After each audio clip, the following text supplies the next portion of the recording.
प्रिय विद्यार्थियों, धोरारी education channel पे आपका स्वागत है। तो विद्यार्थियों, आप मन लगाकर पढ़ रहे होंगे, यही मैं आशा करता हूँ, क्योंकि लगभग 2.5 महीने का समय आपका अब रह गया है फर्स्ट ग्रेड के एग्ज़ाम में। मतलब 23 जून के आसपास शायद आपका शुरू होगा ये एग्ज़ाम और 5-6 दिन चलेगा।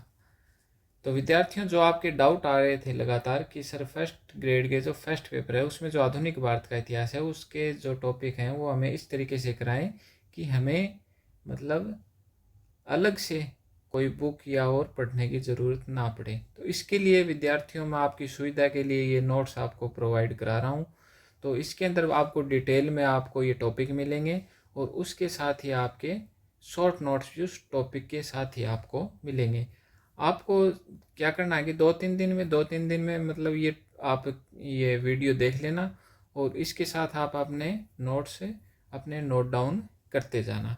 इससे बाहर मेरे को नहीं लगता कि कोई प्रश्न आपका जाएगा। जो भी प्रश्न आएंगे वो इसमें कवर हो जाएंगे। तो आज हम शुरू करते हैं सरदार भगत सिंह जी से, जो आपके सिलेबस में दे रखा है। ये देखिए, भगत सिंह, चंद्रशेखर आज़ाद, सुभाष चंद्र बोस और वीडी सावरकर, ये आपके टॉपिक दे रखे हैं। तो हम आज शुरुआत करते हैं भगत सिंह से। तो यहाँ आप ये तारीख है ये नोट डाउन कर लीजिए। इनका कालक्रम दे रखा है 1907 से 1931 तक। ठीक है। तो मैं आपको मतलब मोटा मोटी बात ये है कि इसमें जो आपके काम की चीज़ हैं वो आपको अंडरलाइन करा देता हूँ, आप नोट डाउन कर लेना। तो ये आप भगत सिंह जी वाला पेज है, आप इसकी जो स्क्रीनशॉट ले लीजिए यहाँ से। ठीक है। यहाँ आपको ध्यान में क्या रखना है कि सचिंद्र नाथ सान्याल, योगेश चंद्र चटर्जी और पंडित राम प्रसाद बिस्मिल 1923 में किसकी स्थापना की? Hindustan Republic association. इसको HRA भी कहते हैं शॉर्ट में, HRA, हिंदुस्तान रिपब्लिक एसोसिएशन की स्थापना की। तो आप जब नोट डाउन करो तो इसमें HRA लिख लेना, आप समझ जाओगे। ठीक है। इसके बाद सचिंद्र नाथ सान्याल द्वारा जनवरी 1925 में अंग्रेजी भाषा में लिखा गया पत्रक रिवॉल्यूशनरी सारे भारत में बांटा गया। ठीक है। इसके बाद नीचे आ जाइए और यहाँ से आप स्क्रीनशॉट ले लीजिए इस पेज का। ठीक है। तो HRA की ओर से अस्त्र शस्त्रों के क्रय हेतु 9 अगस्त 19, यह आपको तारीख ध्यान में रखनी है, काकोरी कांड वाली। काकोरी जिला लखनऊ, ट्रेन में डकैती की और हथियार लूट लिए। ठीक है। इसके अंदर जो ये नाम है ये आप वैसे ध्यान में रख लेना। इनमें से वैसे आपके फर्स्ट ग्रेड में क्वेश्चन नहीं बनेगा, लेकिन अदर जो एग्जाम है उनमें यहाँ से क्वेश्चन बनेगा। ठीक है। अब नीचे आ जाइए, इसका स्क्रीनशॉट ले लीजिए। ठीक है। तो जो भगत सिंह जी, उनके पिता का नाम यहाँ आप देख लीजिए, किशन सिंह जी के परिवार में होता। ये देखिए, यहाँ से ये आपके काम की बात है जो आपको गाइडों में नहीं मिलेगी।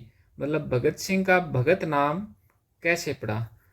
तो यहाँ देखिए, यह संजोग की बात थी कि भगत सिंह के जन्म के समय उनके पिता नेपाल से वापस भारत आए और दोनों चाचा भी जेल से छूट गए।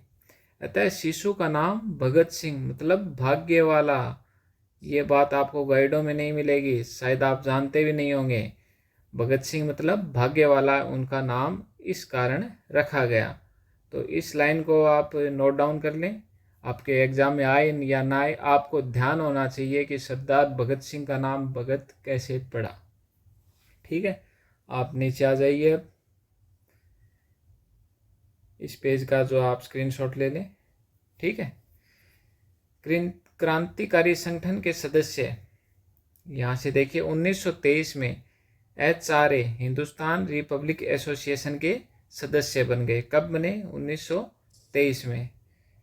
अब आप यहाँ देखिए, ये देखिए, इनका क्रांतिकारी संस्था में गुप्त नाम बलवंत रखा गया। ये नोट डाउन कर लीजिए। HRA के अंदर जो भगत सिंह जी थे उनका नाम गुप्त रखा गया, और गुप्त नाम उनका क्या रखा गया? बलवंत। और यहाँ उनके 2 जो पत्र थे उन्होंने लिखे, उनके नाम आप नोट डाउन कर लीजिए, अकाली तथा बाद में कीर्ति। अकाली और कीर्ति, ये आपको जो आपकी गाइडें आती हैं उनमें नहीं मिलेंगे, इसलिए आप इनको नोट डाउन कर लिए क्या? ठीक है। अब नीचे आ जाइए, यहाँ आप स्क्रीनशॉट ले सकते हैं इस पेज का, क्योंकि इसमें आप पढ़ने वाली बात है, ये आप पढ़ लीजिएगा, ठीक है। क्योंकि ज़्यादा मैं डिटेल में बताने लगा तो वीडियो बहुत लंबा हो जाएगा। जो मेन चीज़ होगी वो आपको मैं बताने का प्रयास करूँगा, ठीक है। अच्छा, ये देखिए यहाँ पे ये नोट डाउन कर लेना, हिंदुस्तान सोशलिस्ट रिपब्लिकन आर्मी इसका नाम रखा गया। किसका रखा गया ये नाम? जो बिहार, संयुक्त प्रांत और पंजाब के क्रांतिकारियों ने एक दल की स्थापना की थी। किसकी स्थापना की थी? एक दल बनाया था। यहाँ संयुक्त प्रांत है, इसका आशय है यूपी, उत्तर प्रदेश, यूपी, ठीक है। आचार्य चंद्रशेखर शास्त्री कृत भारतीय आतंकवाद का इतिहास, मतलब ये इनकी पुस्तक है, इससे हमें इस चीज़ की जानकारी मिलती है। अब नीचे आ जाइए, ये इस समिति के सदस्य दे ही रखे हैं, ये आप नोट डाउन कर लीजिएगा। सैंडर्स की हत्या, इसका आप स्क्रीनशॉट ले सकते हैं, ठीक है। लाला लाजपत राय, हत्याकांड था इस मामले में। लाला लाजपत राय लाहौर में साइमन कमीशन के बहिष्कार करने वाले जुलूस का नेतृत्व लाला लाजपत राय ने किया। लाला लाजपत राय ने वहाँ जो साइमन कमीशन आया था भारत में, तो उसका विरोध कर रहे थे। पुलिस अधीक्षक स्कॉट की लाठियों की चोट से लाजपत राय घायल हो गए। लाजपत राय घायल किससे हो गए? पुलिस अधीक्षक स्कॉट की लाठियों की चोट से, ठीक है। अतः उनका देहांत कब हुआ? 17 नवंबर 1928 को। 17 नवंबर 1928 को उनका देहांत हो गया। अतः इस चीज़ का बदला लेने के लिए भगत सिंह, शिवराम राजगुरु और चंद्रशेखर आज़ाद ने लाहौर में पुलिस कार्यालय के बाहर आते समय पुलिस अधीक्षक स्कॉट के स्थान पर सैंडर्स की हत्या कर दी। किसकी हत्या कर दी? सैंडर्स की। अब नीचे आ जाइए आप, असेंबली में बम विस्फोट, इसका स्क्रीनशॉट ले लीजिए, ठीक है, इसको आप पढ़ लेना। हाँ, यहाँ ये नारा जो है इसका ध्यान रखना, बहरे कानों तक अपनी आवाज़ पहुँचाने के लिए। जो उन्होंने वहाँ जो अदालत थी उसमें पर्चे बांटे थे, जहाँ असेंबली में उन्होंने जो बम फेंका था, वहाँ उन्होंने लाल पर्चे बांटे जिनमें लिखा हुआ था बहरे कानों तक अपनी आवाज़ पहुँचाना।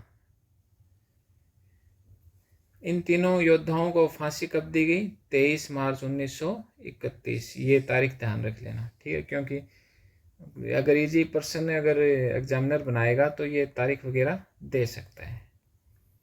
अब यहाँ शॉर्ट नोट्स हैं, ये आप नोट डाउन कर लीजिए, स्क्रीनशॉट ले लीजिए। सरदार भगत सिंह, जन्म 27 सितंबर 1907 को। वर्तमान में यह कहाँ है? बांगा पाक में। विचार समाजवादी में जो गरीबों का, मतलब ये आप इनका जो स्टेटमेंट है ये ध्यान रखना, मैं जो गरीबों का शोषण करते हैं उन भारतीयों से उतनी ही घृणा करता हूँ जितनी अंग्रेजों से। ये स्टेटमेंट आ सकता है आपके, और नीचे 3-4 ऑप्शन दे देंगे, भगत सिंह, राजगुरु, चंद्रशेखर। तो ये स्टेटमेंट आपको ध्यान रखना है। पिता इनके किशन सिंह जी हो ही गए, और आपने स्क्रीनशॉट ले लिया होगा, ठीक है। उत्तर भारत में हिंदुस्तान HRA आपको पहले ही मैं बता चुका हूँ, HRA इसको पढ़ना है शॉर्ट में, HRA, ठीक है। अब नीचे आ जाइए, गुप्त नाम बलवंत, इसका स्क्रीनशॉट ले लें। जो ऊपर मैं व्याख्या सहित आपको बता के आया हूँ वो शॉर्ट में लिखे हुए हैं, ताकि आप अपने जो नोट्स में आए इन्हें देखकर बना लें, ठीक है। स्क्रीनशॉट ले लीजिए इसके। अब आ जाइए नीचे। अच्छा, ये जो क्वेश्चन है आप देखना, ये ध्यान रखना, इसके इम्पोर्टेंट लगाना।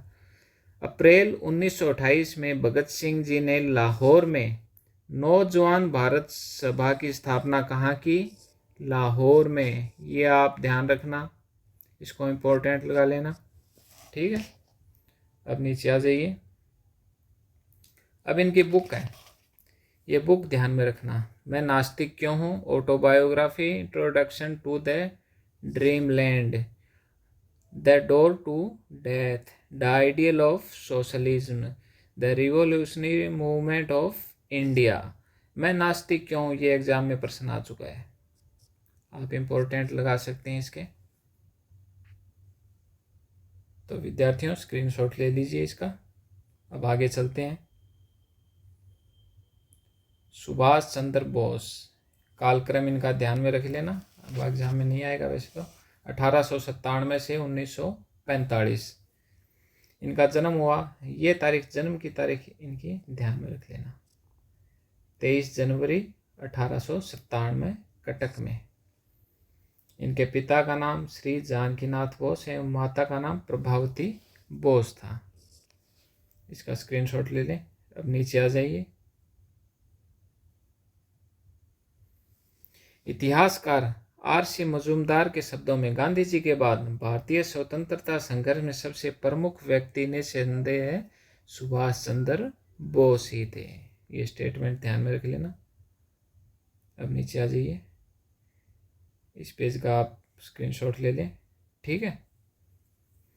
अब यहाँ देखिए, सुभाष चंद्र बोस ने स्वराज्य दल के दैनिक समाचार पत्र फॉरवर्ड के व्यवस्थापक के रूप में और बंगाल प्रांतीय समिति के सचिव के रूप में सराहनीय कार्य किया। व्यवस्थापक के रूप में किसमें कार्य किया? दैनिक समाचार पत्र फॉरवर्ड। ये आप नाम ध्यान में रख लेना, ठीक है। अच्छा, ये बातें ये आपको गाइडों में नहीं मिलेंगी, आप पढ़ लेना अगर आपके पास टाइम हो तो। जो RS मेंस दे रहे हैं वो भी आराम से आप 50 शब्दों में, 100 शब्दों में आपके जो उत्तर आते हैं वो ऐड कर सकते हैं उनके अंदर, इन बातों को देख लीजिए। अच्छा, ये देखिए, डोमिनियन स्टेट्स किसका प्रस्ताव था? गांधी जी का। उसका बोस ने विरोध किया और इन्होंने क्या किया? पूर्ण स्वतंत्रता का प्रस्ताव रखा। किसका प्रस्ताव रखा? पूर्ण स्वतंत्रता का। तो बोस के पक्ष में कितने मत पड़े? 973। ये संख्या ध्यान में रखनी पड़ेगी आपको, इसमें से मतलब प्रश्न बन सकता है। और विपक्ष में कितने वोट पड़े? 1350, ठीक है। अब नीचे आ जाइए, ये स्क्रीनशॉट ले लीजिए इसका। अगर मैं आगे चलता हूं तो आप बीच में रोक कर भी स्क्रीनशॉट ले सकते हैं, आप अपनी सुविधा के अनुसार, ठीक है। और यहाँ से आप जो इम्पोर्टेंट लगा लें, प्रथम बार 1938 में हरिपुरा कांग्रेस गुजरात और द्वितीय बार 1939 में त्रिपुरी मध्य प्रदेश के कांग्रेस का अध्यक्ष निर्वाचित किया गया। 2 बार इन्हें क्या किया गया? कांग्रेस का अध्यक्ष निर्वाचित किया। प्रथम बार कब? 1938 में हरिपुरा कांग्रेस के गुजरात में, और द्वितीय बार कब? त्रिपुरी अधिवेशन में, ठीक है। अब आगे चलिए। त्रिपुरी अधिवेशन में इन्होंने क्या प्रस्ताव रखा कि हमें ब्रिटिश सरकार के सामने राष्ट्रीय स्वतंत्रता की अपनी मांग एक अल्टीमेटम के रूप में रखनी चाहिए और समय की निर्धारित अवधि के बाद हमें अपनी राष्ट्रीय मांग स्वीकार कराने के लिए सामूहिक सत्याग्रह जैसी कोई कार्यवाही करनी चाहिए। ये स्टेटमेंट आप ध्यान में रख लेना। नीचे आ जाइए। अच्छा, ये आप इम्पोर्टेंट लगा सकते हैं यहाँ पर, इसको मैं इम्पोर्टेंट लगा देता हूँ। बोस ने हरिपुरा कांग्रेस के राष्ट्र के सर्वांगीण विकास हेतु एक राष्ट्रीय योजना समिति की स्थापना की। राष्ट्रीय योजना समिति की स्थापना बोस ने कब की? हरिपुरा कांग्रेस के अधिवेशन में 1938 में। इसका अध्यक्ष किसे बनाया गया? पंडित जवाहरलाल नेहरू को। इसका अध्यक्ष किसे नियुक्त किया गया? पंडित जवाहरलाल नेहरू को। और इसकी कितनी उप समितियां थी? 27। इसको ध्यान में रखना। इसी से आगे चलकर स्वतंत्र भारत में किसका जन्म हुआ? योजना आयोग का। अच्छा, ये स्टेटमेंट आप ध्यान में रखना बोस का। मुझे मुक्त कर दीजिए अन्यथा मैं जीवित रहने से इनकार कर दूंगा। ये आप पढ़ लेना यहाँ से, क्योंकि स्टेटमेंट आ सकता है और नीचे ये नाम आ जाएंगे। भारत से प्रस्थान कब किया? 1939 में। सितंबर 1939 में कब किया? प्रस्थान भारत से। अच्छा, प्रस्थान करते समय कलकत्ता निवास स्थान जब इन्होंने छोड़ा तो इन्होंने अपना नाम क्या रखा? जियाउद्दीन खां। ये आप इम्पोर्टेंट लगा लेना, जियाउद्दीन खां। पठान की वेशभूषा धारण की। और 17 जनवरी 1941 को गुप्तचर पुलिस की आंखों में धूल जो पहले ये कहाँ गए? पेशावर। पेशावर से कहाँ गए? काबुल। और काबुल से कहाँ पहुंचे? जर्मनी। ये क्रम भी आप ध्यान में रख लेना, ठीक है। यहाँ आ जाइए, आप इसका स्क्रीनशॉट ले सकते हैं। सर्वप्रथम 13 जनवरी 1942 को बर्लिन रेडियो से भारतीयों के लिए एक संदेश प्रसारित किया। क्या प्रसारित किया? एक संदेश बर्लिन से। और इसका अंत किस उद्घोषण से किया? क्रांति अमर रहे, क्रांति अमर रहे। यह जय घोष का इन्होंने नारा दिया। आगे आ जाइए, इसका आप स्क्रीनशॉट ले लीजिए, ठीक है। इसको आप पढ़ लेना यहाँ से यहाँ तक। इसमें वैसे कोई ऑब्जेक्टिव टाइप का क्वेश्चन तो बन नहीं रहा है, लेकिन यहाँ आप देख सकते हैं इंडियन इंडिपेंडेंस लीग ने मतलब मिलके सिंगापुर में और आज़ाद हिंद फौज की स्थापना की मार्च 1942, ठीक है। नीचे आ जाइए। बोस को 4 जुलाई 1943 को क्या बनाएगा? इसका अध्यक्ष। ये डेट आप ध्यान में रख लेना, इसका आप स्क्रीनशॉट ले सकते हैं। और यहाँ से ये स्टेटमेंट है, ये आप पढ़ लेना, ये देख लेना, मतलब आ सकता है एग्जाम में स्टेटमेंट। जहाँ लाल किला शब्द आ जाए उसको देखकर बोस कर देना, ठीक है। और लास्ट में जो उन्होंने नारा दिया, दिल्ली चलो दिल्ली चलो, यह संदेश प्रदान किया। आज़ाद हिंद सरकार की स्थापना, ये आप इम्पोर्टेंट लगा लें। कब की? अक्टूबर 1943 में। नेताजी बोस ने 21 अक्टूबर, ये तारीख आप ध्यान में रखना, 21 अक्टूबर 1943 को सिंगापुर में, कहाँ की? सिंगापुर में आज़ाद हिंद की अस्थायी सरकार की स्थापना की, ठीक है, जिसे 9 राज्यों ने क्या की? मान्यता प्रदान की। इसका मुख्यालय ये आप ध्यान में रख लेना, रंगून और सिंगापुर, रंगून और सिंगापुर। नेताजी सुभाष चंद्र बोस को, जो जापान के प्रधानमंत्री जनरल तोजो थे, उन्होंने अंडमान एवं निकोबार द्वीप सौंपने की घोषणा की। बोस ने इन द्वीपों की यात्रा की और इनका नाम क्या लिखा? अंडमान का नाम शहीद और निकोबार का नाम स्वराज्य नाम दिया। इसको आप नोट डाउन कर सकते हैं, बाकी आपके नोट्सों में ये मिल जाएंगे। हवाई दुर्घटना में प्राणांत, ठीक है। तारीख पर अभी भी प्रश्न चिन्ह है, तो इनकी एग्जैक्ट तारीख है वो अभी भी मतलब संदेह के घेरे में है कि किस तारीख को दुर्घटना हुई थी। अब यहाँ इसका स्क्रीनशॉट ले लीजिए। अच्छा, ये ऊपर वाला भूल गया मैं, यहाँ से स्क्रीनशॉट ले लीजिए इसका भी। अब नीचे आ जाइए, इसका भी आप स्क्रीनशॉट ले सकते हैं। और यहाँ से ये लाइन आप ध्यान में रख लेना, पूर्व एशिया के भारतीयों के नाम अपने 16 अगस्त 1945 के जो अंतिम संदेश उन्होंने दिया उसमें क्या कहा? भारत संविधान होगा, जय हिंद। अब आ जाइए नीचे, ये जो आपके शॉर्ट नोट्स मैंने आपके लिए बनाए हैं, इनको आप स्क्रीनशॉट ले लीजिए और नोट डाउन कर लेना।